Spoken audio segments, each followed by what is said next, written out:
In a typical year, Illinois would be deep in the throes of campaign season right about now. The primary would be taking place next week. Instead, election season is just getting underway. It's the first day candidates were able to file to run in what's now a June primary. Amanda Vinicky joins us now with more. Amanda. Yeah, Paris, it was cold and snowy in Illinois' capital city today, but no matter. A whole bunch of folks, scores really, spent hours outside in a line in an otherwise nondescript strip mall where the Illinois State Board of Elections is based. You know, it's similar to how folks used to camp out to buy concert tickets. Remember that before that could be done online? Showing my age here. Now, these weren't just random anybody's. Some were prominent politicians. Others are aspiring to be. That's democracy in action. It's a special day, and I'm excited to be here. And, you know, this is how the sausage is made. I'm glad to be here. This is another phase in the process, an important phase in the process, is getting your name on the ballot. And it all starts with these petitions. I've been very honored to have people across the state of Illinois help me circulate my petition. We've had a great response from the voters at the doors.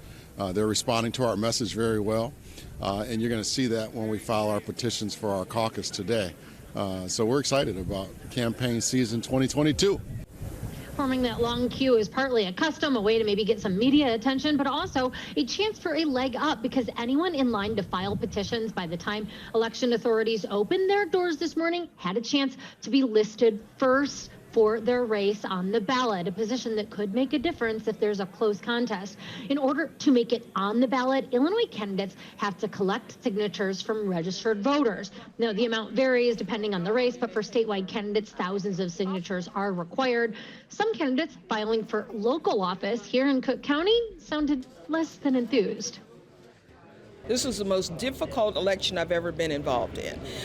First of all, this is Chicago, this is winter, there's a pandemic. They squeezed us. Usually we have 90 days, we only had 60 days to get petitions. People didn't answer their doors. Love ring cameras, they don't work for us. This is probably the most challenging petition drive that we've ever had.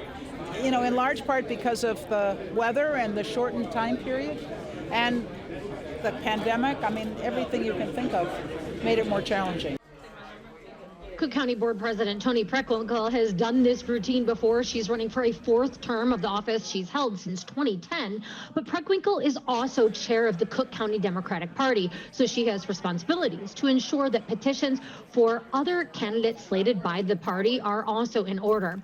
Preckwinkle did not mention another reason that voters may not be keen to sign petitions, that they might be fed up, disgusted with politics, particularly in light of Wednesday's indictment of former Illinois House Speaker and former Democratic State Party Chair Mike Madigan. The charges are against Speaker Madigan, so he's the one who should be held accountable. Do you think voters recognize that, though? You know, I'm hopeful that that's the case. It's to be determined, I suppose. While Preckwinkle did not voice concern about Madigan being a drag on Democrats, Republicans are sure to spend the next 3 months trying their darndest. I'm hearing that they believe crime is out of control under J.B. Pritzker. Taxes and wasteful spending is out of control. Corruption is out of control. And our residents of Illinois want a difference. They want somebody who's actually going to look out for their interests and who's going to get their back. What makes this so exciting for us is that we have a very distinct mission. Pritzker and the Democrat Party have failed Illinois, been serving for 3 years now. People are aware of that. The grassroots movement's alive and well. We've got almost 20,000 signatures to turn in, and we're proud of that, and we think that reflects our movement. What we need to remember is that Speaker Madigan is the symptom. He is not the cause of corruption in Illinois. We really need a fundamental change in our political system, and it starts really with voters electing candidates and officials that are trustworthy.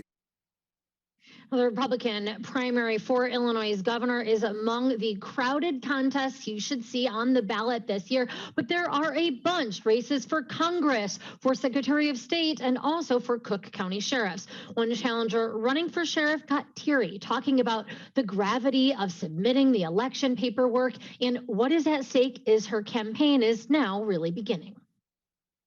This is a human job. This is a position about people. If you lose that empathy, you cannot connect.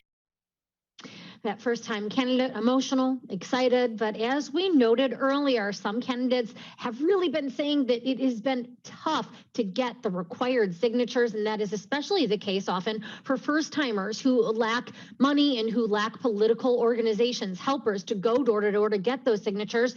Those candidates have another week to get that job done. Petitions are due March 14th. Paris, back to you. All right, it's a race to the finish line next week. Amanda, thanks very much.